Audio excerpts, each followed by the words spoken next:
going to ask everybody to take their seat. Everybody who's up. No, I'm just teasing Sharon. Hurry, Sharon. Come have a seat. You should stand up and take your seats. Oh, Jim. Thank you. Well, welcome everybody to our monthly Palm Springs Luncheon. My name is Josie Ramirez Herndon, and on behalf of Addiction Therapeutic Services, who is hosting, I'd like to thank you all for coming. I know we have an intimate group today, and I'm excited about hearing my dear friend, Dr. Dawn Grant, who drove all the way from Calabasas, California, to come and speak to us. So the way we're going to get started is through our introductions, and then we can just continue to network during lunch and go to tables and visit. I'd like to start out with inviting our sponsors up. Annette from Benchmark. Thank you, please. Yes. Annette Hewlett, please. Annette, I think most of you know Nettie. Now she's at What? It's a small group. I know. So it's perfect. It's a group. It's a great group. Here, please. What do I have to say? Anything you want, you could sing. Oh, geez. You guys, it's been like 10 years I've done this. I'm Annette. I'm from Benchmark.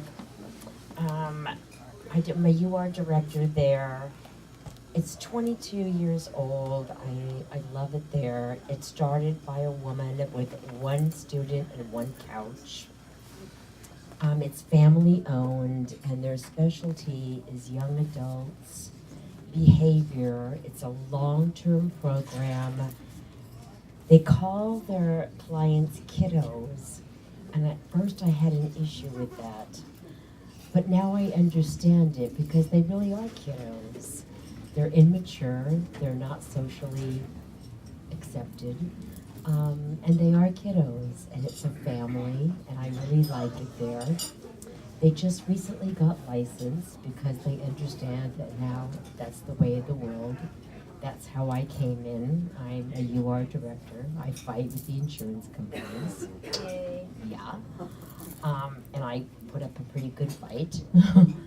And they're starting to slowly introduce drug and alcohol addiction, because we all know that it's few and far between that these kids haven't smoked pot or drank or whatever. So that's Benchmark, and we are thrilled to sponsor this. Please come and ask me anything. And we're thrilled to be here and honored, and thank you, Josie. Thank you. Benchmark Transitions is in Redlands, California, so it's right off the 10 freeway. It's not far for anybody to stop by and visit. Thank you, Annette. Mike from Millennium, would you please join us? Thank you, Mike. Utilization review. Hey guys, I want to apologize for the accent right off the bat. Don't apologize. What accent? We have The there. more I talk, you'll hear it. With Millennium, I'm new. You guys are used to Seth coming up here. He couldn't make it today, so he apologizes. If I haven't met you guys already, please come and introduce yourself to me. I want to meet everybody. So Millennium, you guys know we do urine drug testing and genetic testing. In my unbiased opinion, I think we're the best in the industry. I think a lot of you can speak on our customer service, or we get the results back to you as quick as possible, and that's all. So any questions, come introduce yourself. I'll introduce myself to as many as you, and see you guys soon. All right. Thank you, Mike. Millennium takes care of all our drug testing at Addiction Therapeutic Services, and they have the portal that everything's computerized, and very grateful, because when our young adults, we need to do a UA right away, they're available and they pick up every day. So thank you very much, Mike. Okay. So Jim, would you like to come up and talk a little bit about ATS? Since I'm emceeing. Jim Herndon, co-founder of Addiction Therapeutic Service, and my husband.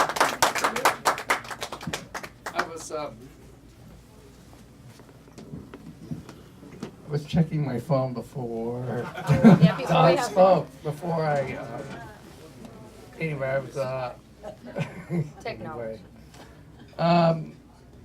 I want to thank everybody for coming out. I want to thank our sponsors for allowing us to provide this service.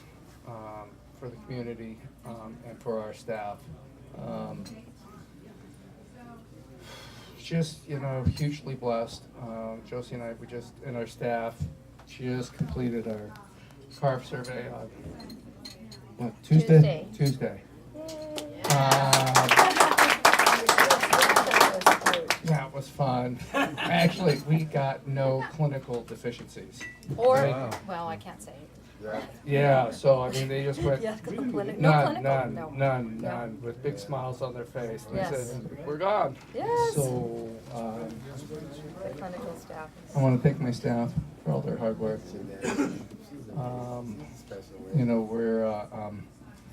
We're in the business of helping people, so, bring us your people.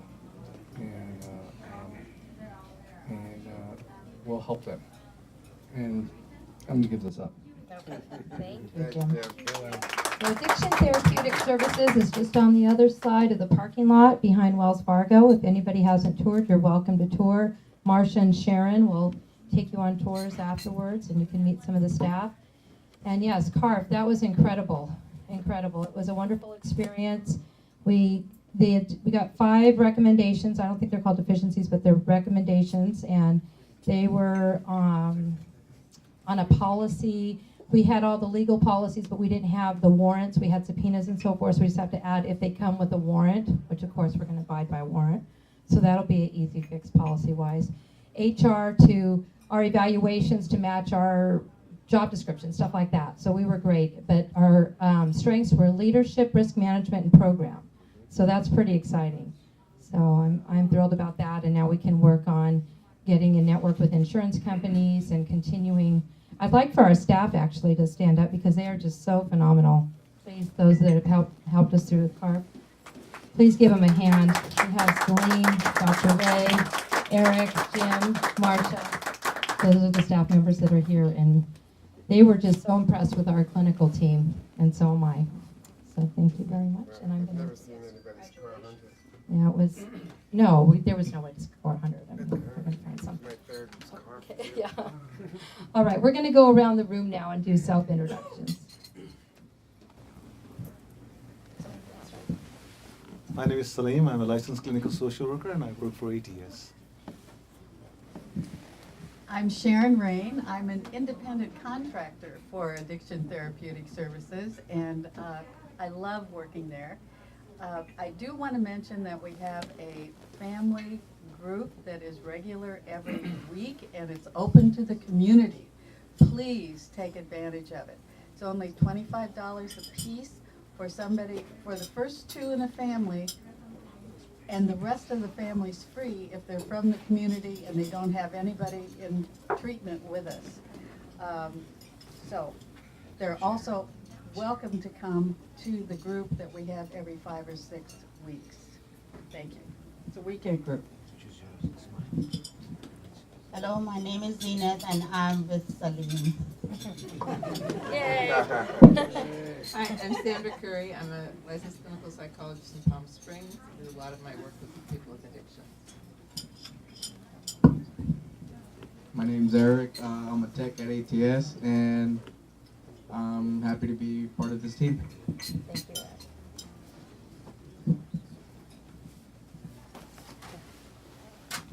Okay, I guess I have to play too. I'm Renee Yes, you have to Vargas, play. and I do videography and some photo photography for ATS. And you guys are a wonderful group, real people. Love you to death. Thank you. And you can find our past luncheon educational videos on our website if you missed any. I'm Richard Littfield. I'm a professional luncheon person. Attendee. And on the side, I'm a MFT. I work in addiction. I have a private practice in Mill Valley and in Palm Desert. I do psychodrama, experiential theater, and I work with high-functioning, dysfunctional people. Dr. Ray Montella, therapist at ATS and do addiction, dual diagnosis, and carpentry. Every 3rd issue you bring into therapy, you get a free window installed. Hi, Marcia Morris, and I do marketing and business development for ATS.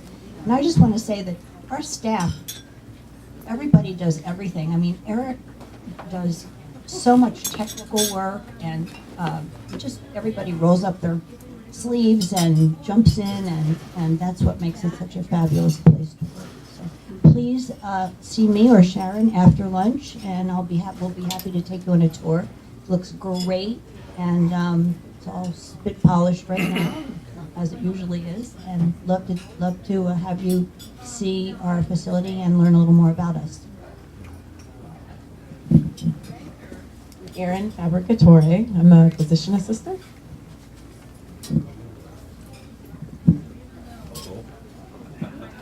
Good afternoon. My name is Peter Shorts. I'm the unit chair for Desert Cities National Association of Social Workers. I'm also a clinical manager at a local treatment center and the operating manager for Desert Psychotherapy Group.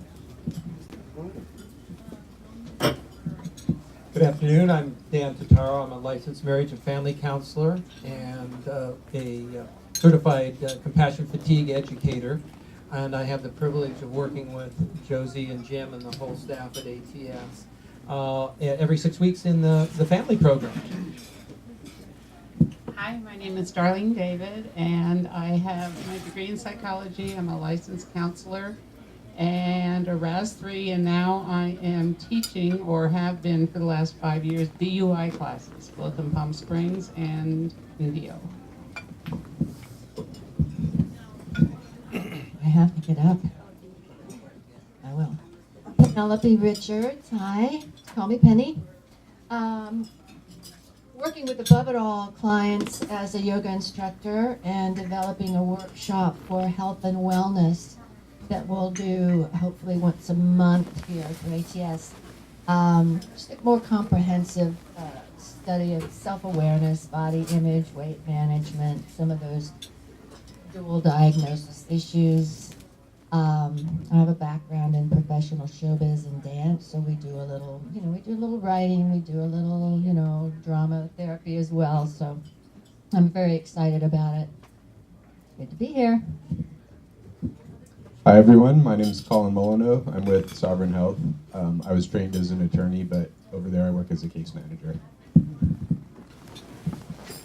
Hi, I'm Joey Kammer, and I'm with Recovery GPS, which is sober coaching, sober escort, and I work with the family and family support on sober coaching, and also case management for the handheld monitoring.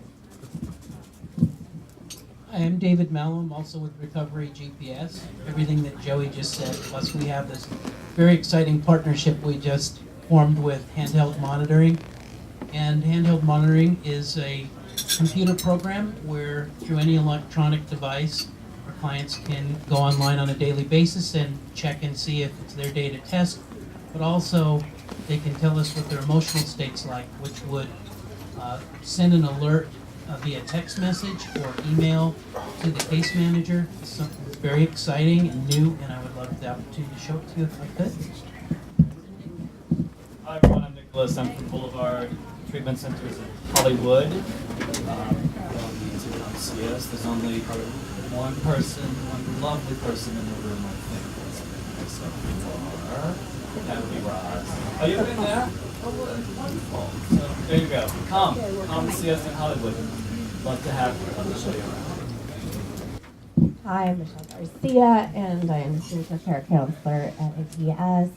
I love bringing the groups there, and I founder of Active Recovery Solutions, and I've done interventions for over 5 years and put together sober fun events. We're putting together a sober Valentine dance that ATS is sponsoring this Valentine's for the sober community, and I opened a women's sober home out here called Cielo Sober Living for Women.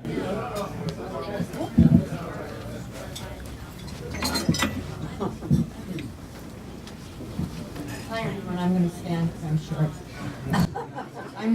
I'm Rosanna Bergen. I am marketing person for Josie ATS and Jim's ATS in Los Angeles, Orange County, and Pasadena. And I've been working for Josie for 7.5 years, and what a delight, to work for somebody that you care for. I just celebrated Sunday, February 1st, 41 years of sobriety. I am so proud. I was so excited when I took my cake Sunday. I felt like every atom was splitting from me. I'm so happy today. Yay. Good afternoon. I'm Tom Yvonne. I represent His House, men's residential treatment in the Inland Empire, and new creations for women in the Inland Empire, anywhere from detox to outpatient, everything in between. We're going to have a luncheon on March 18th with Candy Finnegan. I would invite all of you to come out and listen to this lady. She's been doing this for quite a while. It's going to be a wonderful event. Flyers are outside on the table. Please pick that up. And then also I'd like to encourage all the gentlemen in here that we're starting a Men's Association of Addiction Treatment meeting for the Inland Empire, MOT, and that will be on March the 10th in Rancho Cucamonga. If you'd like to see me after this, and I can give you the directions, and we're forming that as we speak. We'll be meeting Monday to do that, but it'll be a wonderful outlet for the men in here to get together and talk about things that's going on in our industry, and have a speaker. And I would encourage you, it's once a month, and I would encourage you to get involved in that and keep the rest of us happy. All right, thank you. Richie Annenberg, and I'm with, and I'm also one of the co-chairman of, membership chairman of MOT, with another guy by the name of Jeff Schlund. I just want to say very, very quickly, I know that ATS is a business, but I've never in my entire life I've been associated with an organization that when you show up, it's more like family than it is like a job. I mean, where we see each other and we hug, and it's like, that kind of it. And I mean, and the whole family and the people that are there. I am very, very proud and very honored, for this association, especially this time of my life. I mean, God, what a gift. Anyway.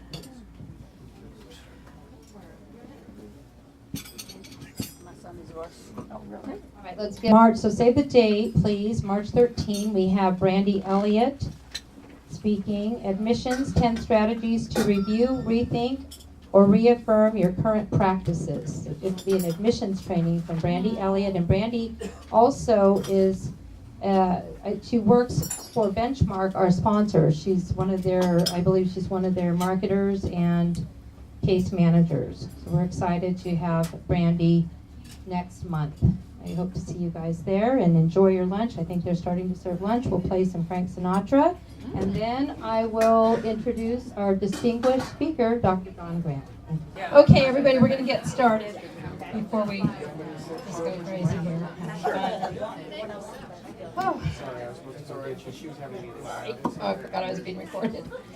Oh dear. You can edit, she can edit. Please edit. If you want a little humor, click on the website. Yes. You'll go to that table over there. Oh boy. Okay. Dr. Don Grant. My goodness. Dr. Grant. I've known Don for many years. That's all I'll say. Before he was a doctor. And before I am doing what I'm doing. We were intake people together in the field.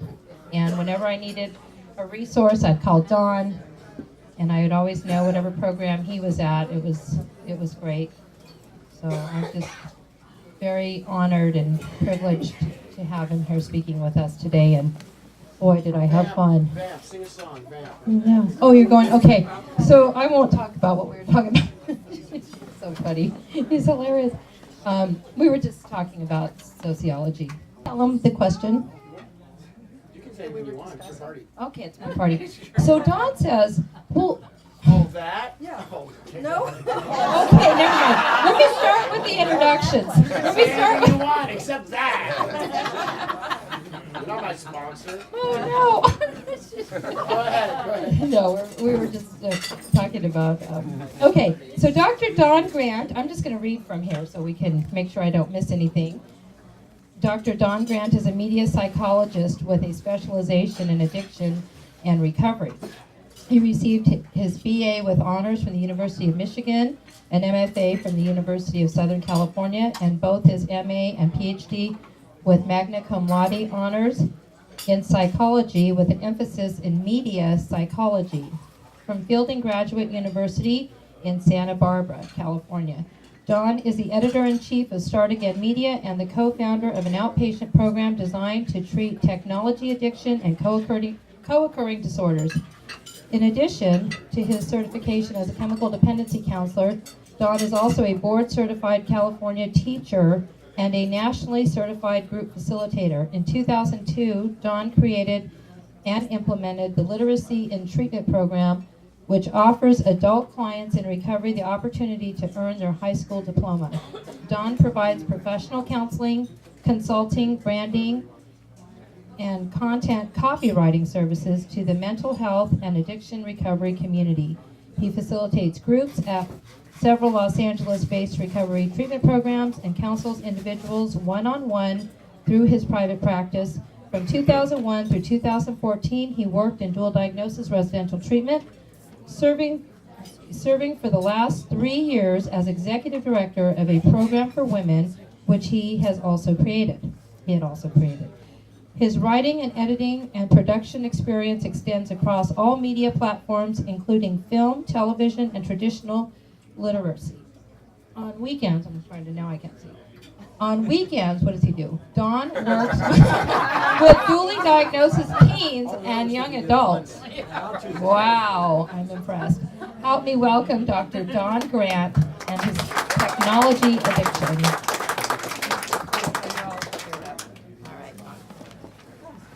Thanks, Mom. That was Hi. I don't know if I'm going to need this. Am I going to... Is this going to work? You don't have the... No, it's not working. Technology. Oh. That's just the universe. Hello? Yeah. Okay. All right. Can you hear me? Do I need this? Yes. I do need this. Okay. Here, how about the one I just used? That one works pretty good. Yeah. Yeah? Better? Jerry Springer.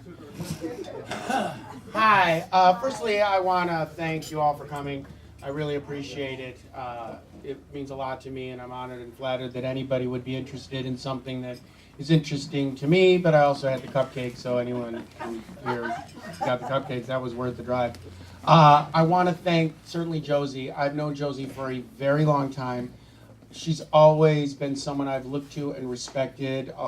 My sobriety date is August 26, 2001, and I was told from the beginning to stick with the winners, and I recognize that lady as one of them right from the gate. So I've always tried to satellite around her. And the people she has working for her, I'm looking at Roz, I'm looking at Richie. Happy birthday, guys. I look at the people she's always surrounded herself. I see Michelle. I see the people. And again, my mother, she should rest in peace, used to say, show me the friends, and I'll show you the person. And you'll look at the people that Josie works with and associates with and tells you everything you need to know about her. I call her the fairy godmother of recovery because anything she touches, just it's magic. And I also want to thank my new friend Annette, and I want to thank Michael. Thank you for hosting this. This is great. I really appreciate that as well. All right. I'm going to do it, so here we go. I'm about to speak the words that have become the most dreaded in our culture. Will you please all turn your cell phones to off or vibrate? Now, psychologically, I've just given you a problem, and it's the first one that I'm going to talk about because in our hearts we all know the right thing to do is to turn off the phone, but we just can't do it. We feel this real struggle inside of us psychologically. We know probably the house isn't going to burn down. Probably nothing bad is going to happen. There's going to be probably no emergency, but we just can't bear to turn off that phone. So here you are presented from the very beginning with my first feeling, my first expression to you, of feelings of shame, which I'm going to talk about a lot, how it's tied now to new technology. Because the other thing I don't have is a PowerPoint. And when I walk into a presentation now, and I'm like, oh, there's no PowerPoint. Oh my God, it's going to be so boring, this guy. And what happened was that, in full honesty, when Josie first told me about this, she just said there was going to be a few people. And I didn't know, when a few people to Josie, I didn't realize because she's so popular, is a lot of people. To me, a few people is if I can get one person to come over and hang out with me. So I've done this, and I've talked about what I'm going to speak with you guys about over the past year or so, especially. I just started going out and talking about it. I didn't want to do it until I had the research and I had my PhD because I just didn't feel that was right. But I've been talking about it with schools and with parents, and we just talk in intimate settings. When I speak academically or when I've done bigger presentations, I have a PowerPoint. And so when I found out yesterday that it was more people, I thought, oh my gosh. And Vanessa said, you have a PowerPoint? I said, well, do I need one? I thought it's like 4 people. She said, no, no, no. And I was going to put one together, and I thought, you know what? That is absolutely polarized to what I'm talking about, because I'm going to make you connect with me. I'm going to make you look at me, talk with me. I don't want you staring at a screen, because that's what I'm going to be explaining and talking and kind of blowing up for you people. So I said, I'm not going to have a PowerPoint. I told this to my sponsor. He said, justification addict for just being lazy. Maybe. But I'm framing it in that I don't have a PowerPoint because I want you to connect. All right, so I have a book. I have some notes. I can talk about this stuff, but the other thing is because, and I was talking about this with my table mates, when I talk about this, it's different framed on the audience. So if I'm talking to a bunch of kids, it's a very different presentation. And so when I walk into rooms and I speak about this kind of thing, I'm really interested in who's in the room, because as an old acting teacher told me one time, know your audience. And I want to make sure that what I talk about makes sense and resonates with you, because there's a lot to this and I don't have a lot of time. So I want to tell you firstly and set up what is a media psychologist? I get that all the time. So media psychology. Media psychologist is someone who really looks at the way media affects and effects us. What are sociological, psychological, biological changes, things that happen to us, and how we look at media. I also am very interested in how media looks at culture and can change culture, certainly. My dissertation was a global study on the differences, if any, between face-to-face sobriety support and online sobriety support, because I see that coming. And I'm a little concerned, and I had some concerns about it. But I'm also really interested in how media can move things, change things. Anyone who remembers what happened with the Arab Spring and how that was generated and how quickly that happened. For our purposes, the way that I see mental health and sobriety being addressed and treated in the media. I'm writing an article right now on a study I'm doing of the last several years. We never saw addicted characters on television. In fact, at the level of press, radio, and film, we were always told we had to keep it real QT. And suddenly over several years, before now the new trend of the zombie apocalypse, dystopic universes, and the end of everything, for many years we started seeing addicts and alcoholics and mental health cases coming out, and they were portrayed on television, and I had some problems with how we were being portrayed. So that's what media psychology for me is. I'm looking at these kind of things. In terms of technology, of course, most media today is disseminated through technology. So, I'm going to tell you a quick couple of stories of why this even started percolating with me. I'm going to take you back. I'm going to take you back to, I'm in right starting high school, and it's about 1980, 1979. Yeah, you can do the math and figure out how old I am, it's all right. My mother, who was a smart woman, we thought we would surprise her, and we got her a new dishwasher. And my stepfather was very, very, very into the newest and latest. This guy had a microwave in the 60s. I mean, he was that guy. So we thought we'd be really excited, and we got my mother a dishwasher that was computerized. It was one of the first ones, and we brought it in, and we put a big bow on it. We thought it would be really exciting to her. And she saw it, and she freaked out. And she was trying to look at it, and she was trying to work it out. And she just couldn't.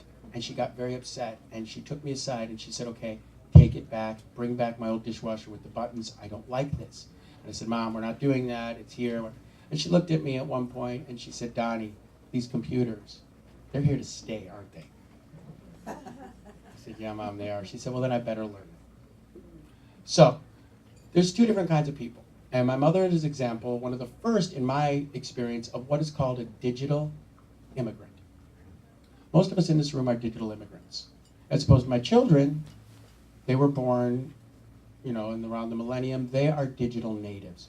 So digital immigrants are those of us who were raised and grew up before all this technology. We grew up making face-to-face relationships. We grew up learning conflict resolution through interactions that were together. We didn't have cell phones, we didn't have computers, we didn't have laptops, we played outside. That's a digital immigrant. The digital natives are what are also called the millennials. They're the kids who were born from around 1995 and on, because they were born and raised and grew up in a world where this is all they know. They never knew a world without computers. They have, we were giving them iPods and iPads and tablets at, 2 years old. We're putting videos in the car when we drive. When we used to go on trips with my family, we would play license plate games and sing songs. And I will confess that when those videos came in, and I was the first one to get one for the car, because that meant we would just be quiet and we could have the road trip, and I knew it was wrong, but it just made it much easier, and I'm guilty of that. So these kids grew up in a digital age, they grew up with all this technology, and so they're called digital natives. They also were a generation that pretty much became cognizant post 9/11 ideas and sets of privacy. So those of us who grew up before that have a certain idea about what we're entitled to, even as citizens of privacy. And millennials who were born after 9/11 have a different subset and a different idea about that. Their ideas about how things should work and how customer service should happen and what can be expected. These are all things I'm going to talk about in a little bit. So the other thing I wanted to tell you is why I even got involved and interested in this, and it's not because I'm a rock star. I have a younger daughter, and she is great. There's nothing really outlying there. Everything's fine, normal within the bell curve kid. And she started becoming a teenager, and I didn't see this with her older sister, but what happened was that one day she was in a great mood, and we were laughing and talking. And then about 10 minutes later, I come and she's in the same place, and I see her trying to hide that she's crying, and I don't know why. And I try to get it out of her, and I can't get it out of her. She's not going to tell Daddy. She told her mother later the reason why she was crying was because she was on social media, and she saw 3 of her best friends were at the beach, and they had not invited her, and they were posting pictures all over social media, and she had asked them what they were doing that day, and they all told her they were just going to hang out and stay at home. But through social media, she saw that they had disincluded her, and it made her very upset, and her feelings of self-esteem and self-worth plummeted. Her ideas of trust about these friends completely changed. Another thing that happened was that my older daughter was going for a job interview, and we were very excited, and the digital immigrant here who's desperately tried to build a bridge across the chasm to being somewhat of a quasi-digital native says, well, we got to do your resume, and we got to boost that, and they're going to be interested in this, and they're going to ask you to fill out an application, and My daughter went for a job interview at a store called Brandy Melville, which is a very trendy store in her circles. And all they asked her when she walked in for an interview, they wanted her to forward a picture of her selfie. She had to send them a selfie, and she had to email it. And then they said, okay, so how many followers do you have on Instagram? How many do you have on Twitter? How many? All they cared about. They didn't care. They didn't care what she'd done. They didn't care about her school. They didn't care about that she babysat. They didn't care about all the groups that we tried to talk about to show that she had responsibility. They were going to hire whoever had the most followers, and it's brilliant business sense, because their idea is if she's got a lot of followers, she's a trendsetter. She's going to post pictures of herself wearing Brandy Melville clothes. All her people and all her minions are going to start thinking Brandy Melville is cool. My daughter had 700 and something Twitter followers. I don't know how many of the other. She did not get the job because some girl had 3,000 followers and a YouTube channel. So all of these things came to play, and I started thinking about this, and that's where I really started framing all my research and my studies into looking at technology. Now, here's the thing, it's not going away, and there's a lot of great stuff. I love seeing pictures of my nephews and cousins and people. I've connected with friends who moved to Shanghai. There's so much about social media that's really great. My goal today is to help explain some things, outline some things, illustrate some things, because it's going in a direction that can be very, very, very disturbing. And this whole thing about technology addiction, let me just, so we're clear about terms. Technology addiction has not been defined in here, the new DSM-5. It is not in here. Gaming is under consideration for maybe future talks about being added in here. Gambling was just added to this newest iteration, but internet addiction is not. So when I say internet addiction, it's a faulty term that we're using, and I want you to know that. I want you to think this is an actual thing you can diagnose your clients with. My suspicion and prediction is that somewhere down the road, something like it will be, but I'm not really interested in that. What I'm interested more in how technology, overuse, misuse, abuse, dysregulates us, how it changes us. And I'm going to talk a little bit about self-presentation and the curation of presentation, which is very different online.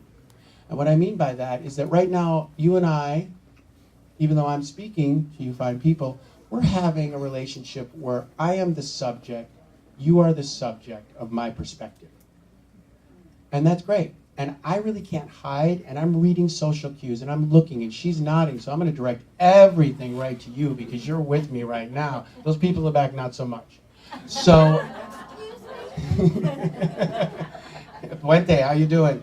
So, I'm looking, and I'm reading the cues, and I get to do that. And I'm probably, if I'm a decent human being who was raised as a digital immigrant, I just was inherently developed during my developmental stages to read those cues, as long as I'm pretty stable and I'm not on the spectrum somewhere, and that's a whole different conversation.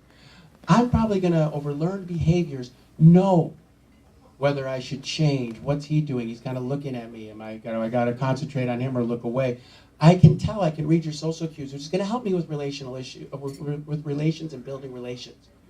That's a subject-to-subject relationship. The difference is once you go online, you are now an object, and you become that object.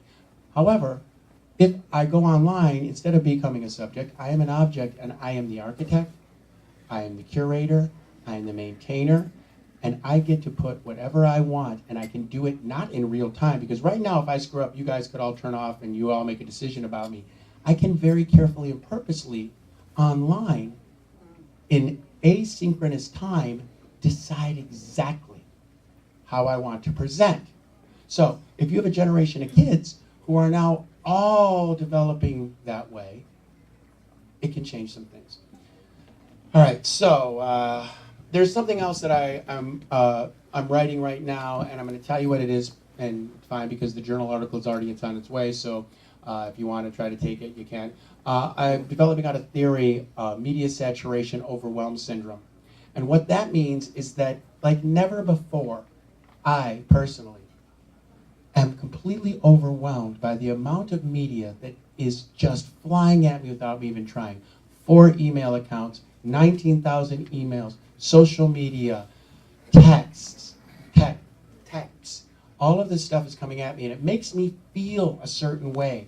And sometimes I get very overwhelmed, and sometimes I think I need to know about that, and why don't I know about that? And that's happening, and this is happening, and it makes me feel very disenfranchised and disconnected in certain parts, certainly for me politically, because it's not really my wheelhouse. But I start to think, wow, I should really keep better track of that, and I need to take care of this, and this person needs that, and I need to look at that, and that, and it's coming at us from all directions. Why? Because we all have this. So, because it's only about an hour that I have, I want to talk about this, because this is the new drug of choice. So, the way that Josie and I started talking about this is we were describing something. And Josie had an experience. Can I tell them? So Josie had an experience. Josie accidentally washed her cell phone in the washer. Oh my God. Take a moment and process that. Think about someone like Josie. Now, when I first met Josie, started working with Josie did things a different way. There were not this kind of technology. Now, because of the way she does things, Josie washing her cell phone, it was a perfect example of I can't even imagine. So for those of you who are in here, I want you to think about some things. So think about when I say that the cell phone, which really, and the reason why I'm using that for this presentation is because it was a shorter one, but it pretty much is the king, queen of technology, because everything that we want is pretty much accessed through it or able to be accessed through it.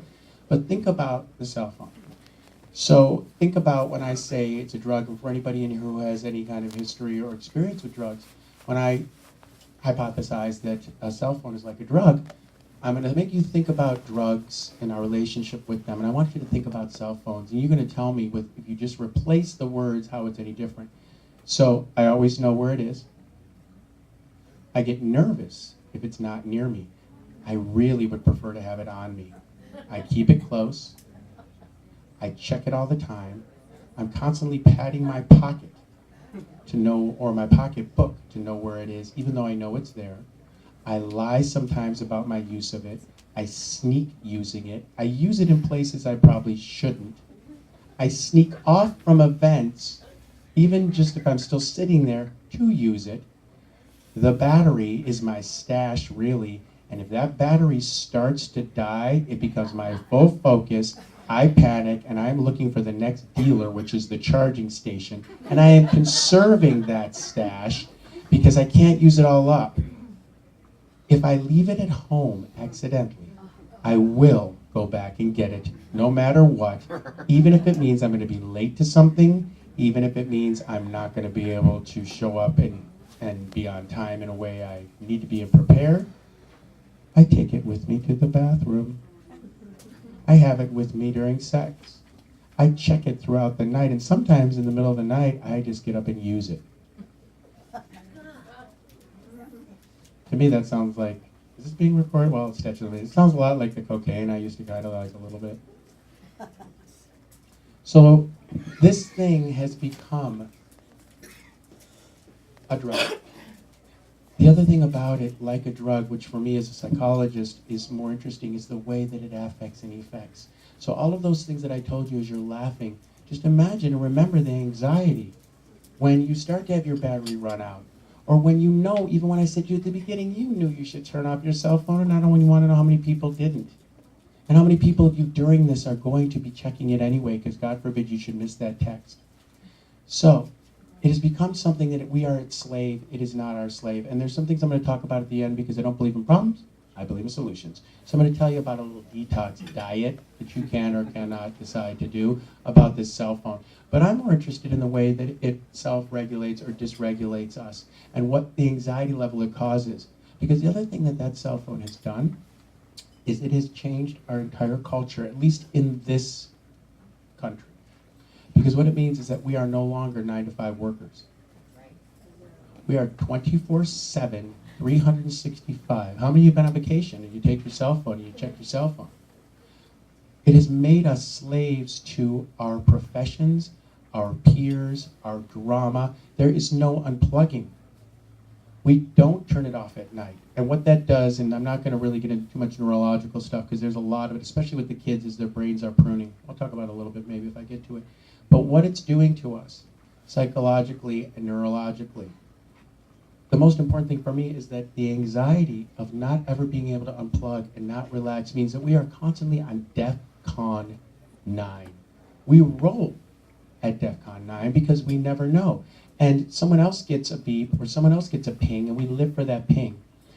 And something I'll tell you about the way the drugs work as well. There's certain drugs that in your brain, and I'm going to assume that we all kind of know this language, but in your brain there's a couple of neurotransmitters, 3, the big ones. So dopamine, which is the one that gives pleasure.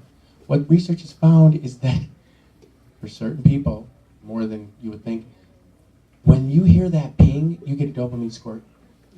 It gives you pleasure. And we start getting tied to the pleasure of this drug. And then when, say that I hear a ping, but I look and I pat and it's not mine, but it's his, what studies have shown is that my depression creeps in. And I don't even know that it's happening because, oh, he got one, but no one loves me. I'm not getting a ping. He's more popular. And all these things are happening on a level that we don't even realize. And this has happened over the past 15 years, 10 years maybe. So the idea of the cell phone and the idea of what it can do and the idea we can check, I want to quickly talk about one of the things that's my pet peeve, which is called texting. And when I talk about anxiety, now texting to me, this is me, is inherently selfish. Unless, of course, I'm just going to be texting now while I'm driving. Recordings, I do not text and drive. Unless it's someone I had to tell Josie I'm going to be late for something, or I just need a quick answer. But to me, texting is very selfish. Because what it means is that someone wants information from me, but they don't want to talk to me. And trust me, I know me. Why would I want to talk to me? I'll go on tangentially forever. So they don't want to talk to me. They just want information. To the point, give me the information, give me it now. You're not interesting enough to talk to. I don't want to talk to you. I just need what you have. That's all well and good. That's fine. However, the problem with texting that we've all, or many of us as a culture have brought into is that for some reason we think texting is 911, the bat phone to the commissioner. And we get a text, everything stops. It's a text. And I gotta look at it and I gotta answer it right away. Not so much. To me, a text is a telephone call. And if I could send my texts to text voicemail, I would. Because like a telephone call, it's just someone calling. They're just too lazy to call. So if they called and I wasn't able to take that text, I would send it to voicemail. But because it's a text, for some reason, I don't know when this happened, I've talked to some people, some researchers about this, why do we just decide that a text is a 911 emergency and we got to respond right away? On the other side of it, when we send a text, we assume that that text should be responded to because it's a text and I need information now. And what I really love, and I do a lot of testing, and I do a lot of just kitchen table testing with people, my poor friends and family. They're subjected to experiments all the time. But I did one for myself, and I just decided, because I had a feeling how this was going to go, and I didn't want to get anyone in trouble. So I started doing this thing where for 1 week, when people texted me, unless it was my kid, unless it was a real emergency, I delayed my response until it was appropriate for me to respond. I'll tell you, it was, I'll just say, surprising how many people, when I didn't get the text, didn't get a response from me within an alacritous amount of time, I started getting question marks, question marks, question marks. Like I didn't get the text, question marks. Then they would call. So it was an interesting phenomenon for me. And it also, a lot of this and why I'm interested in it is how it all again ties to self-esteem. Because I'm really not interested in the technology. It is here to stay. People used to say a few years ago I was crazy when I was saying, well, you know, someday we're not going to need the phone. There's going to be these things on our arms. I never thought I was crazy until Time Magazine 2 months ago showed it. I used to talk to my kids about smart tables, and I said, you're not going to have a computer. You're going to have on your phone, which will be this big, you'll put it on a table. The table will light up and it will become 3D. They said, Daddy, that's ridiculous, until it happened. If you look back at some of the TV shows that we grew up with and some of the technology that we never thought would happen, and here it is, you know, people talking into their hands, and you look at wearables now. So it's not going away, and I'm not saying it should. It makes our life easier. The smart houses, what is going to happen, what's happening with augmented reality. All of this is coming. There's no way to stop it. Again, I'm more interested in us becoming, helping make it something we use in a tool rather than something that completely controls us. I'm going to take you guys back also, and I'm going to explain, maybe this will make sense. So when I was growing up, and I was just talking to Josie about this because my child just called me, who knows, because I drive her to school every morning. This was a big deal this morning, making sure everyone understood, and the carpool knew I was not driving this morning because I was going to be in Palm Springs. She knows this. I just got a call from her, and she's, Daddy, where are you, where are you? I said, what do you mean? I need you to come take wherever she was. I said, what are you talking about, honey? I'm in Palm Springs. Oh, right, well, how long are you going to be? And I said to Josie, clearly they're not teaching my child geography. She lives in Sherman Oaks, and I'll be right there in 3 hours. But I was thinking about it and how she just called and expected this. And it doesn't matter about that. What matters, I was saying to Josie, you know, first of all, my parents would have laughed. They worked if I ever called them for things. But if I had tried to call my parents, here's what would have happened. I would have called from a payphone in my school. It would have rang at this beige phone. We had one that hung in our kitchen and had a cord. And it would just ring. So imagine the scene of the movie is just, you know, image is kitchen phone circa 1960s, ringing, sound effects, ringing phone. It would just ring. That'd be it. I'm out of luck. I got to find a way home. Now, people know they can connect with us all the time. They also know this. People know that if my phone is off, it goes straight to voicemail. If it rings, they know that I'm screaming. Because when you turn a phone off, it goes straight to voicemail. Check your phones. When you leave it on, it rings, so they know. And that does something to the relationship as well. However, as things grew up, when I moved out here, I grew up back east and I came out here after undergrad. I have to be honest and tell you that suddenly what happened, the next iteration for me was that answering machine. I would be lying to you, good people, if I didn't tell you that when I first would come in the house after wherever I was, my eyes first went to that horror of the red light. I had to check the light. It's the first thing I did when I came to my house. I frantically, I didn't even know I was doing it, but I'm looking to see, is the light blinking? And it changed me.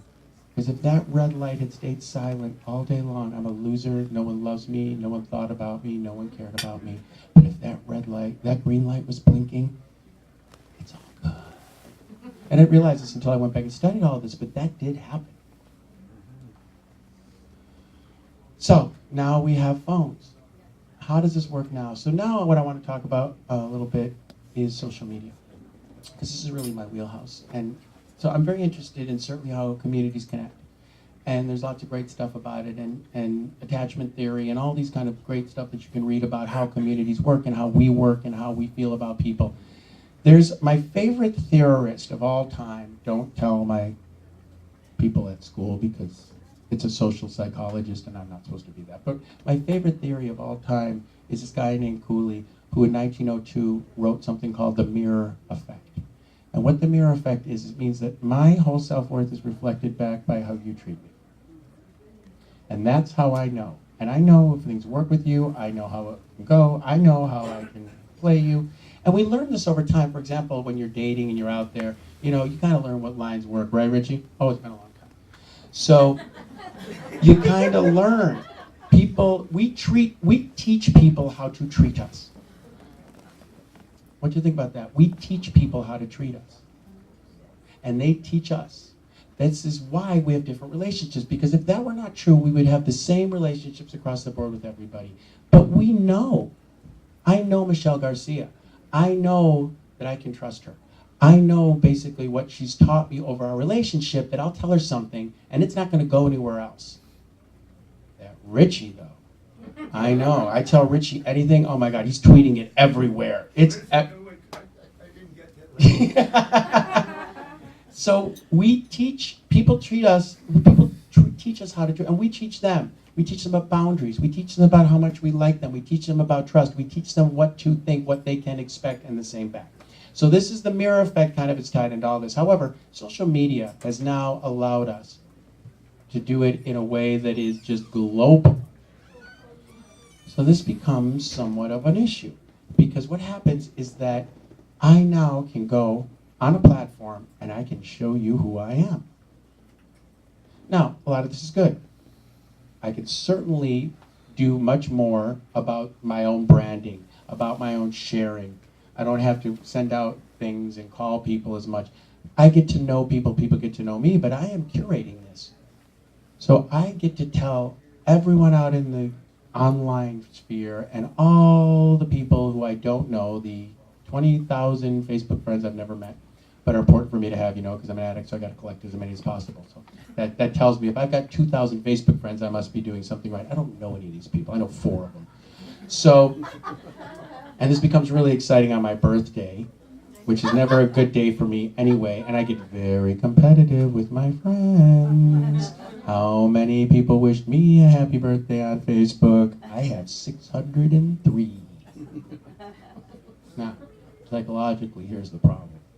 I have 603 people who wish me a happy birthday.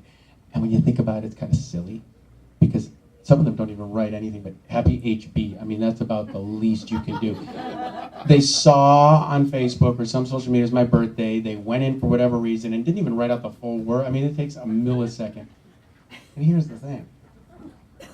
I'm not really interested in the 603 people who wished me happy birthday. I'm looking through the list, and what I'm interested in is the ones who didn't. And why? And I'm looking at the social media, whether it be Instagram, whether it be Twitter, whatever it be, It looks like everybody else has this amazing life. They're traveling, they're working, they're getting promotions, they're in love. Wow, I'm a loser. I'm gonna have that. Wow. And then I started looking at, I post something, and I see that somebody posts a picture of their refrigerator contents. And they get 14,000 likes immediately. And I posted I cured cancer. Crickets, crickets, crickets.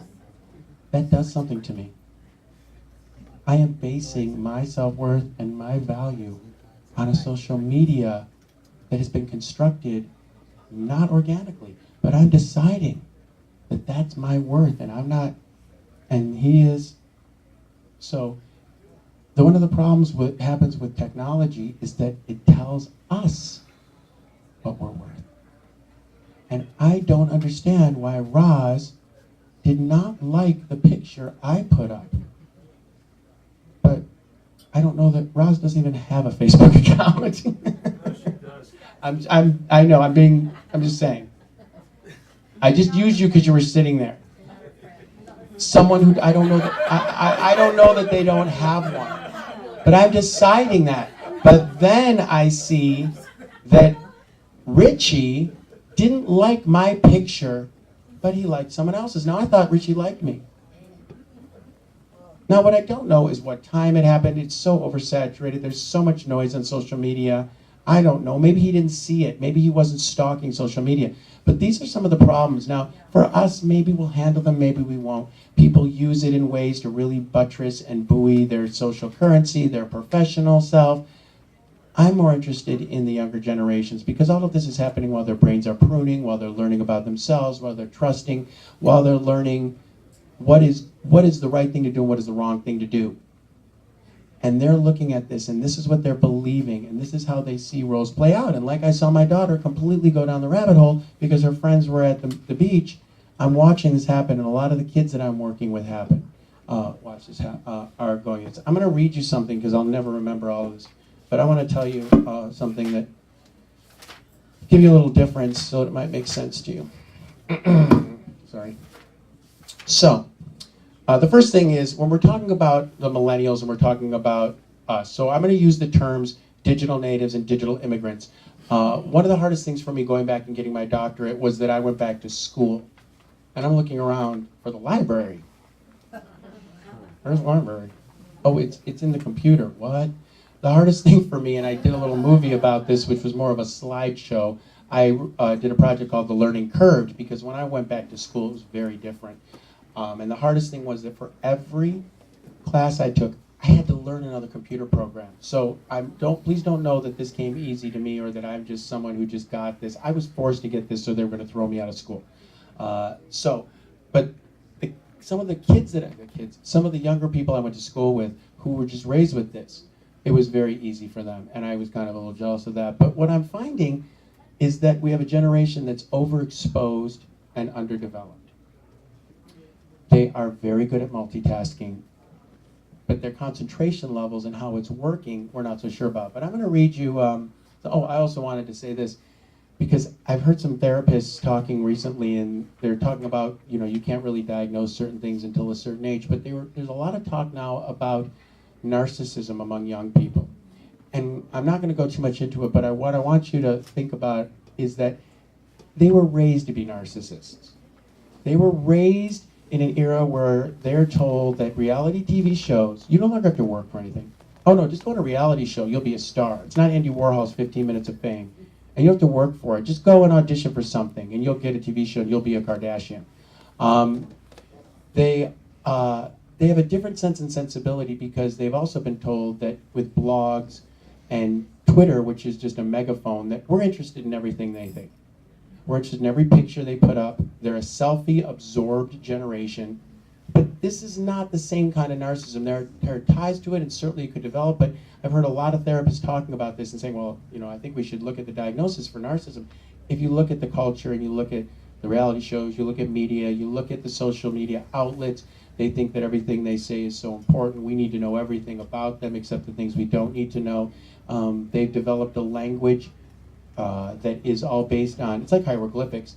it's emojis and codes, and because they have text and they have Twitter where they can't write things out. But they also, and this is the thing I talk about a lot because I work with so many young people, we have done them the service of legalizing marijuana. So you look at all these variables tied together and you wonder why we're having so many kids who seem to have a failure to launch, and it's also incredibly more competitive right now. Try to get my daughter into college. I was shocked at the schools, they're turning people away for incredible amounts of money. And the competitiveness to even get into a university anymore was crazy to me. But I want to tell you something. So digital immigrants, here's what we are. We prefer, and these are general terms, please now. We prefer to talk on the phone or in person. We are text sparingly. We value proper English when texting or posting. I do this, I admit it. I go back and I'm correcting the punctuation on my texts. I mean, it's ridiculous. And I get so upset with autocorrect because it's gonna make me look stupid. So we try to use correct grammar. We prefer synchronistic communication. We prefer just talking in real time. We are accustomed to, we like manuals. We like instructions with clear steps, unless they're from IKEA, which I don't get any of that. We assume we'll work our way up the ladder in the workplace. We hang out in person in social clubs. When I say social clubs, I'm not talking about, the club can't handle me right now. I'm talking about clubs like book clubs and things like that. Watt and the new Matt, which everyone should support. We tell friends about a trip on the phone or in person. We use the internet primarily to harvest information. That's what we want to know. We do one task or pleasure at a time. Our safety concerns in the general world, in general terms, are physical kidnapping, assault, robbery, illness, or mortality. All right, so let's talk about the digital natives. They prefer to connect via text, chat, gaming, social media. If you've ever had a bunch of teens over your house and you see them all hanging, and they're sitting on the couch and they're texting, and you don't know what they're doing, and you find out that they're actually texting each other. They text more than call. I know this one. 40%, they're saying, and I've read several studies on this, 47% of teens can text with their eyes closed. I checked this with both my kids and their friends. They can't. I can't even text with my eyes open. I'm like, they can text blindfolded. They prefer asynchronistic, so they prefer sequential communication. They don't care. It just goes back and forth, back and forth. They can't relate to manuals.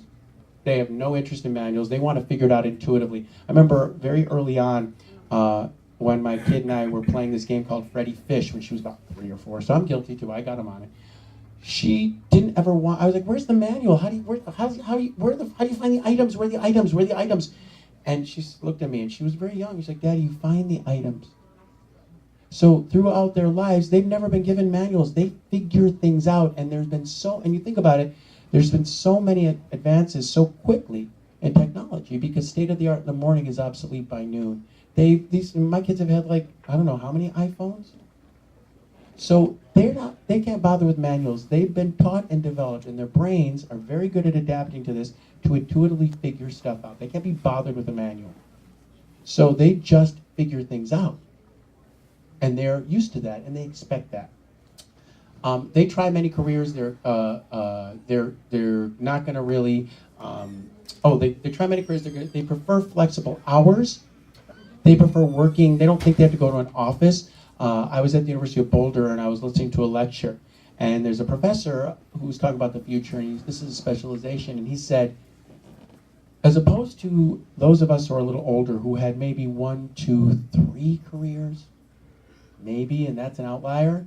My sister is about to graduate. My sister's about to retire from General Motors with 30 years. I'm like, you can't be my sister. You too old. I said, how is that possible? The kids today are sure that they're not sure. Also, what he said, and I believe this to be true, they will have many, many jobs in their lives, most of which have not yet been created. And if you think about in the last 10 years, the jobs that are available now, everyone wants, they all want to work for Google. I want to work for Google. I heard about the amenities there. The jobs have not been created yet. They will create them. They are creators. They are producers. This is what they do. They like to hang out in chat, social networking sites, and games. They tell friends about trips through posting. They use the internet to socialize, play, watch videos, shows, and movies. They don't like going to the movies. They'd rather go in their bed or go, and they want to watch the movie, they'll download it from Netflix. They really don't, like going to the movies for them is a hassle. They're not moviegoers. They believe many aspects of life are only happening online. They prefer shopping online. Even the girls, they'll just return it because everyone gives free returns. So they go and they'll have a lot of, this is mostly younger girls or teenage girls, they'll have, if you ask them and they're honest, they probably have 4 online shopping websites with carts full of products. They go on and they just fill carts and they leave them there. And then they either buy them or they don't. They believe everything they read online has at least some sort of authenticity. That's a little frightening. Because now anyone can post a blog and anyone can write anything online. This becomes really difficult when you're talking about catfishing or cyberbullying. And I'm not going to go into that too much. But cyberbullying is a very, very, very serious issue. So serious that it's now considered a felony. Catfishing, false presentations. We all know about that. We've all heard about that. That's a whole other topic that is very dark and very deep and can cause a lot of problems. It has to do with, false social presence. Because I could go on anything. I'll just tell you quickly. So I was pretty on board with this early on, and because I was studying media psychology at the time, my daughter wanted to get into this this online community called Club Penguin. And I looked at it. And what it was is Club Penguin is a social media game where you create an avatar of a penguin and you interact with everybody. Anyone can join. And you just talk to the other penguins and you can buy houses and build houses. I wasn't sure about it because I was just starting to learn about a lot of this stuff. And so I told her she could, but I also signed up for Club Penguin because I wanted to watch her and I wanted to make sure she was safe. The irony of this is that they allowed me to sign up. I'm a much older adult male. This is a website for elementary school kids.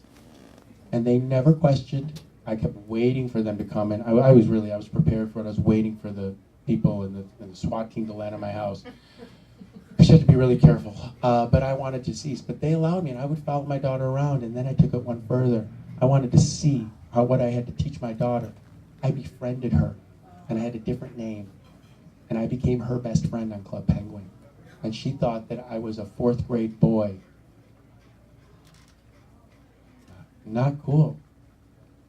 And I did that just because I wanted to test it for myself, because I was trying to be a good parent. And I wanted to monitor, but that's how easy it was for me. And she just decided that I was her. She knows now. She wasn't happy. That was not a happy conversation when she found out.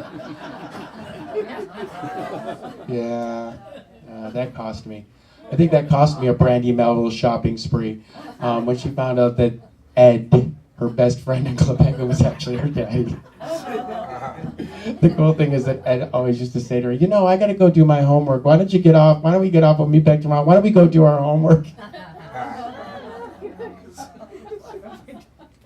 It's true.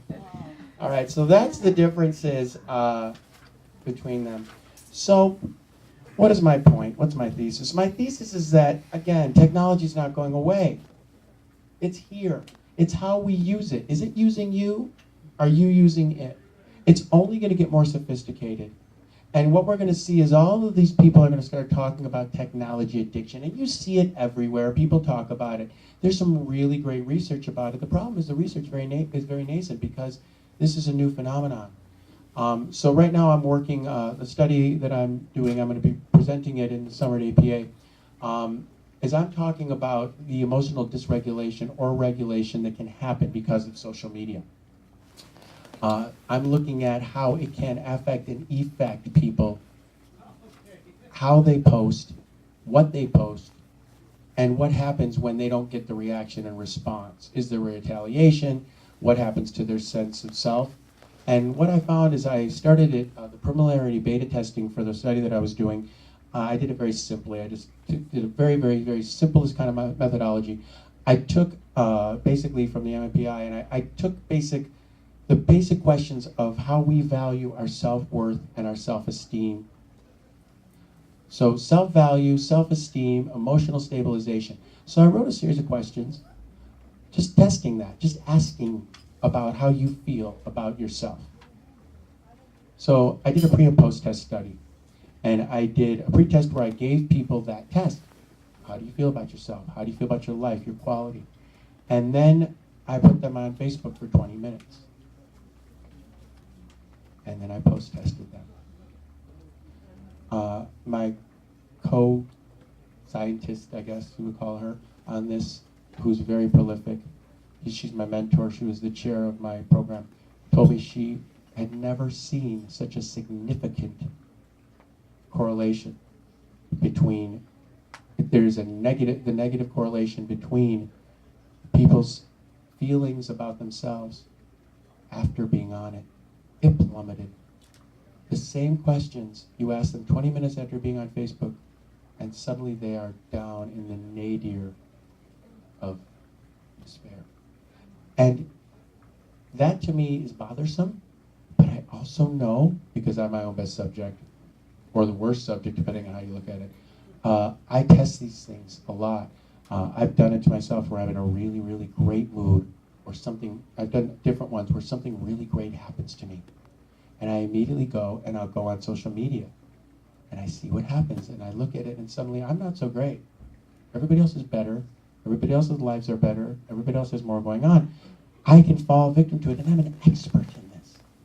And I still, so if it does this to me, what is this doing to my 16-year-old? What is it doing to a whole generation of kids who are developing their sense of selves at such an important time, at the same time that their brains are pruning and their brains are adapting? And what happens with all of the stimuli that's coming at them and the things they're predicting about ADD, ADHD, even I'm reading some horribly scary research predictions about autism in the year 2025. How much of this, we don't really know. A lot of this is just newly being researched. In fact, the research study I did for my dissertation, I couldn't find any other methodology. I had to design the instrument myself. It was really, I wasn't happy about that at the time. There's not a lot of longitudinal research on this, but we've seen enough things that we can pretty much predict what's coming. So here's what I'd suggest for you. If you want to do this, I'm going to read this to you. Here's the 7-day smartphone detox diet. Okay, so y'all know that ice bucket challenge that we all kind of had some. All right, so here's mine for you. Take it or leave it. I'm not going to post this. Maybe I will. I don't know. All right, so here's what you do. It's a 7-day smartphone diet, detox diet. And like I tell my clients, or like I tell my sponsees, it's not about the drug use so much, because you're already caught up in it. What happens is when you are clean and free of it biologically, psychologically, and sociologically, how difficult is it for you? How hard is that? You know, so I'm more interested in not so much where you are right now, but I'm interested in what is going to happen, and if you're even willing to do this. So it doesn't start bad. Don't get nervous. So Monday, you unfollow, delete people who aren't your real friends. Come on, we all have like dozens, we all have thousands probably of people, we don't know them. They're also, start with the ones who are annoying. You know, those people who post all the time and think that we're really interested in everything they do all day long. Firstly, for you, I will ask you why you don't block them or unfriend them, and that's for you to decide. Maybe it's a political reason, maybe it's a professional, maybe you're just nice, maybe you're afraid they'll find out. You should also know and have, I like to move it to compassion. Almost every study that's ever done this legitimately has shown that there is an absolute positive correlation between people regarding postings and their self-esteem. It's actually a reverse one. So it's negative, but it's positive in the amount of postings. So what it means, in short, is that the more people post, the less secure they are. The more people post, the lower their self-esteem. Unless they're doing it because they are directed to do it for work. There are people who have to use this, and they're like a lot of marketing people. They have to do it. I'm talking about personal postings. Every study's coming back. So when you see these people who just post all day long, you should have some compassion, because those people are the ones who feel the most disenfranchised. They're the most dependent on other people for their feelings of self-esteem and self-worth, and it usually backfires. But the more they post, the less confident and secure they are. So Monday, just get rid of some people. You don't have to do all of them. Just get rid of some of them. Get rid of your exes, for sure. For sure. Start with the exes. You don't need to be doing that. You don't need to be going. That's never going to go good. I see some people smiling. It's never going to go well if you start looking at things sometimes. Yeah. Get rid of the exes. Start easy. Okay. Then unsubscribe from all your waiting lists. Why? You get emails, and you just never even look at them. Unsubscribe from email lists, except for Josie's, of course. But it's the ones from Dr. Oz 15 times. It's the 7,000. They're the ones that over and over you never look at. You never even open them. Mark them as spam. Clean up your life. Get rid of this saturation of overwhelm. If you're going through and it's the same emails you're getting and you never open them, you just delete them, unsubscribe from those. Okay? Pardon me? That's Monday. We're still Monday. And here's the hard one. Okay, I am very cool. You know why? Because I can show my kids that I'm hip and slick, and I got 9,000 apps on here. I use like 2. And one of my sponsees is calling. Perfect. Because he knows he can get me. Get rid of them. I think I'm so important and current. I'll admit it. I'm going to tell you guys the truth. I think I'm so great, and I can't bear to get rid of these. Because I really did it because I really wanted my kids. It's true. I wanted my kids to think that I was like the hip, cool dad. So, yeah, of course, I know what icon of Photoshop is. Yeah, I got it. I've got that app. I just heard my daughter say it, and I wanted to think I was cool. Get rid of the app. So you're going to get rid of the friends. Start with the exes. Start with the people you don't know. Then you're going to get rid of your mailing list that you're not on. You're going to delete apps. That's Monday. Tuesday, you turn off any push notifications. They can wait. Push notifications. Josie will tell you what they are. You don't need them. You're going to be fine. Wednesday. It's getting progressive. Wednesday, I want you to resist the urge to look at your phone the first thing in the morning. You know you reach for it. Oh, yeah.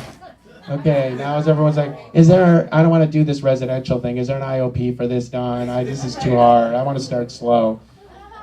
No looking at your phone the first thing in the morning. I know. All right, Thursday.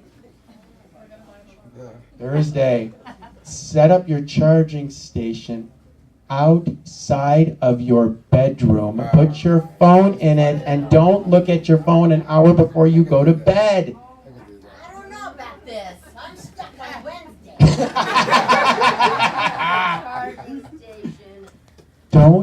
First of all, if you want to look at the neurological stuff, look at what it's doing to your brain by having that phone next to your bed while you're sleeping, and you wonder why you have disordered sleep, and it's pinging and ringing, and everyone's complaining they're not sleeping. But there's even back in the day with the original cell phones, everyone got those Bluetooths. Why?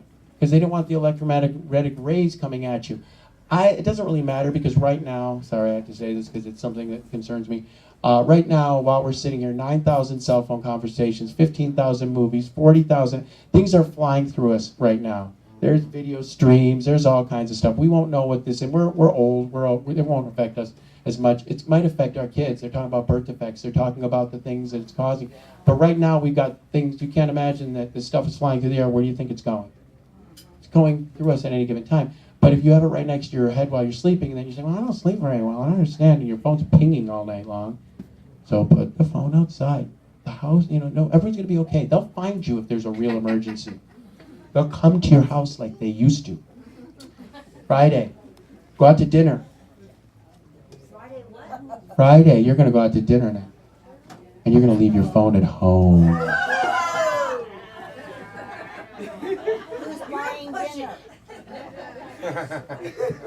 Like I say to my sponsees, the harder it is not to do it tells me the bigger the problem.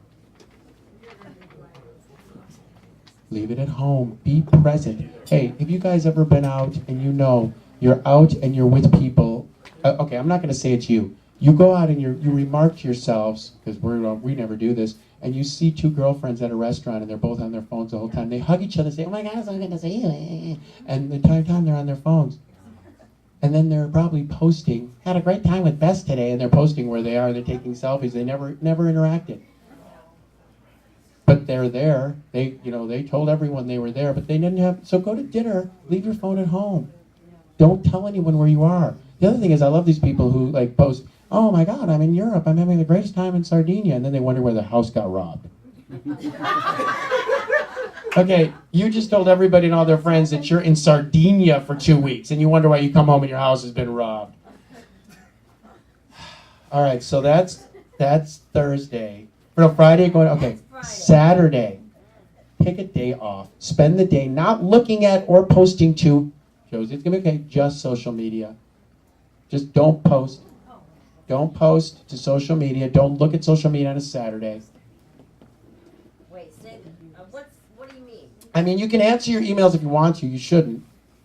But if you're working, I'm not going to try to impede, anyone's work thing. But just don't look at any kind of social media. Don't look at any gossip. Don't look at any news. Don't look at anything on a Saturday. Just spend the day not looking at or posting to. And then Sunday.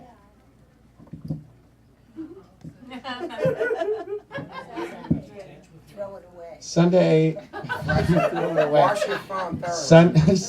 Sunday. Go do 20 hours of community service picking up trash on the side of the freeway, or turn off your cell phone the whole day. You got to think about that, don't you? Turn off your cell phone the whole day. Turn off your cell phone the whole day on Sunday. See if anything has changed. Just try it. See if yes. Okay, I have 2 cell phones. Turn them both. This applies to both. Just because you're duly diagnosed and you have doesn't matter. Doesn't matter. You're multiply addicted. It doesn't matter. I can't just, stop the drinking and keep the weed.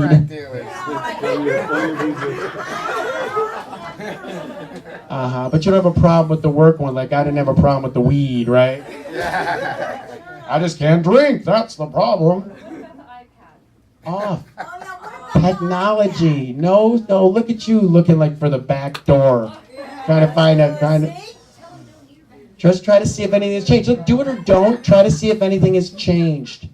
Because you see this. And this is why, start being present. And with your kids or your loved ones, don't be the one at the table checking your phone all the time. You can't tell them to turn it off if you're constantly checking it.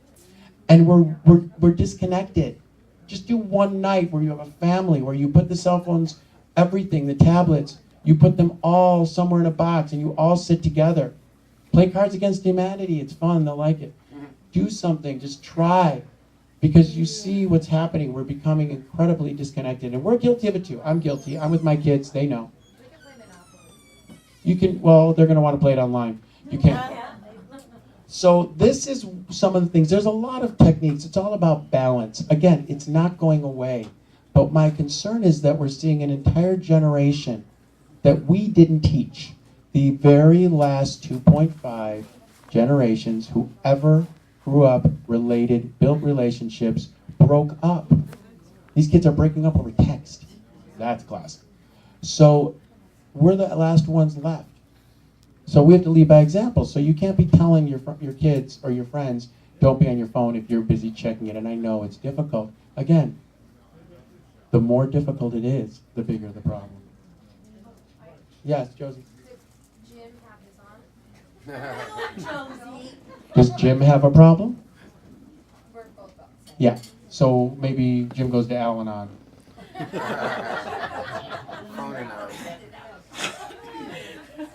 All right. So I think that's everything. I talked a long time. Thank you for your patience. If you have any questions, you can ask me. And thank you again to Millennium. Thank you to Benjamin. Thank you, Josie.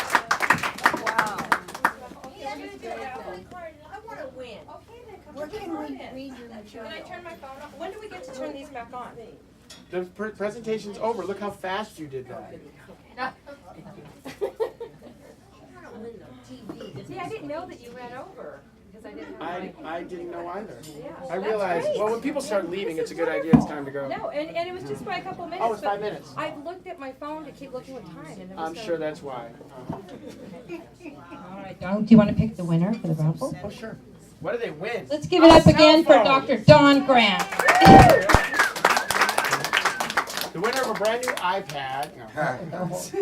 Let's see, what is it? It's a gift card. Ty Smile. Oh, wow. Sandra Curry. Yay, Dr. Sandra. Oh, did she Did just she leave? leave? Out. I got a policy about That's that. your favorite Place, we've had lunch there before. I got a policy about that. No, I don't like that. Richie.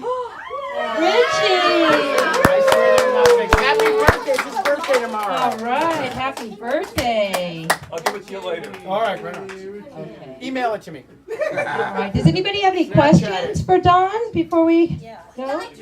Okay, Oh, of course. Marcia has one and then we'll go with Annette. But okay, we'll start with, go with Annette, go ahead. Can you do your 7-day detox? You were on the phone over here. No, I've done it twice. It's not easy.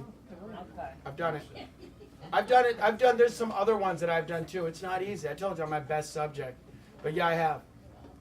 It was hard because I felt suddenly like, because the other thing is that once you go off of social media, the way the algorithms work, and I didn't get any of this, you drop off and you don't come up in other people's feeds. It's like the old SEO, the people, if you're familiar with that. So if you go off social media and then you try to come back on, you don't go on people's feeds, and people can have privacy settings. So then suddenly, after you do this, the warning, you start posting again, and people might not see you as much. You've got to kind of relapse in a big way. So, but I have done it, yeah, of course. I mentioned to Dawn when we first started talking that I had canceled, well, I didn't cancel, but I stopped going onto my social media about 4 or 5 months ago because I felt like I was just in this vortex. And because I have like over 10,000 in my social media, just immediate people, and it was just upsetting. So I stopped, but I have Samira, who does all my social media for recoveryview.com. She posts, and I just stopped going, and it feels good. Thank you. So Samira's your mule. Yes. She's my social media. Yeah, but she's. Yeah, I did. I said that. Yeah, I did. He did. So I'm gonna, let's see what Natty. You don't know what a mule is, that's okay. You had your. She's a happy mule. Well, let's see. Thank you so much. In the beginning, you talked about touching on shame around some of this. So my question is, do you have any research or does anything come up about, I have this issue of having, I don't want to call, so I'll text instead, and I can feel in me what that is. I can feel that it's, I don't want to be a bother, or it'll be the other way around. So it's just a lot of confusing feelings around connecting with people and deciding whether or not, which way I should go to connect with them. Yeah, my ex, and I did talk about this, she loves texting because she doesn't have to talk to people.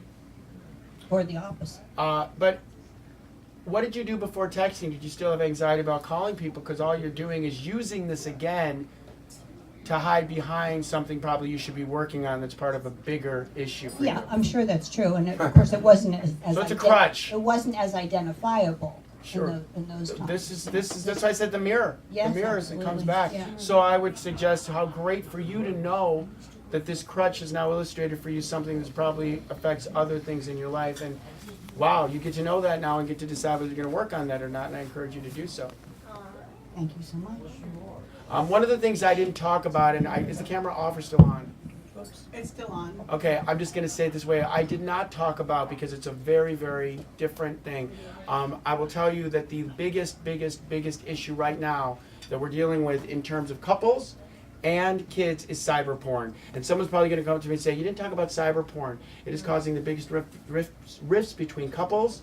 And among the young guys, especially I work for, it is changing their ideas about sexuality. It is skewing their ideas about what it should be.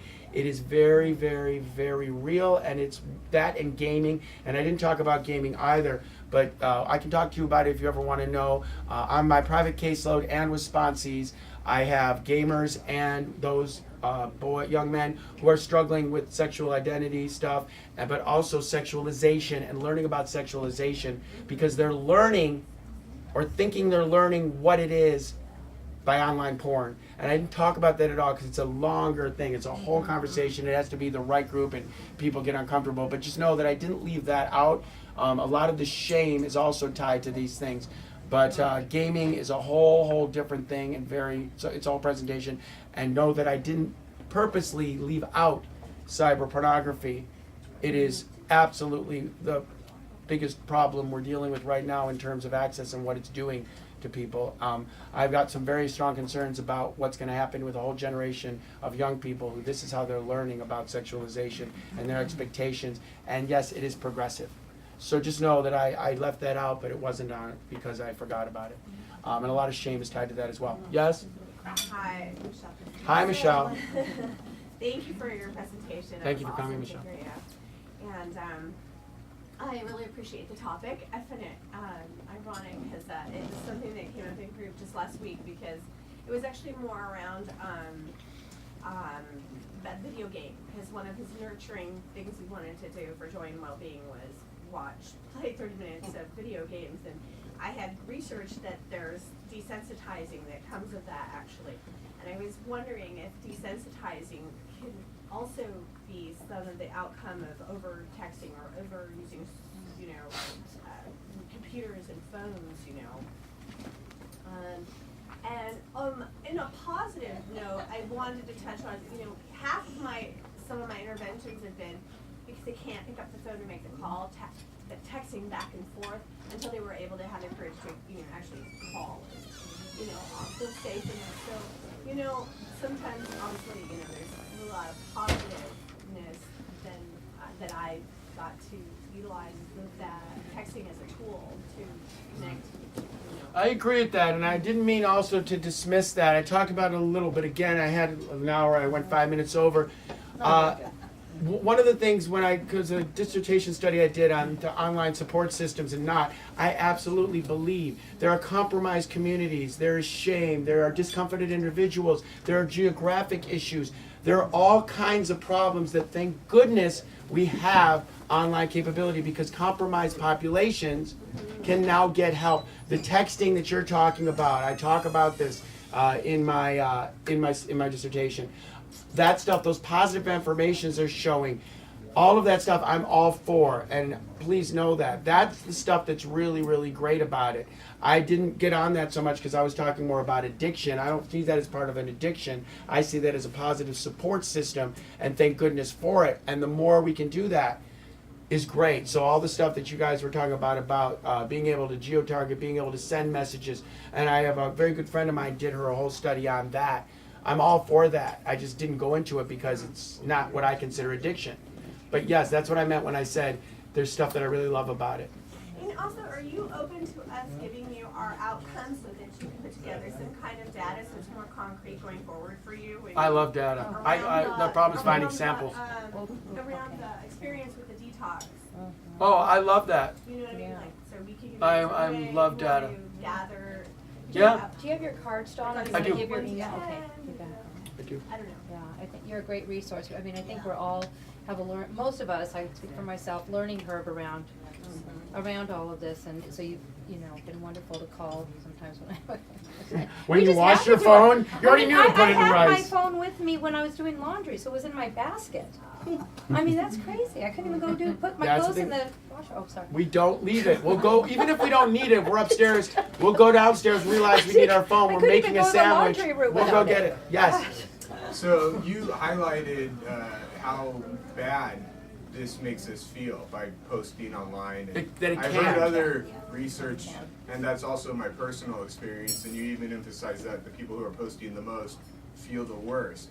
So the question that naturally occurs to me is, why are we doing this?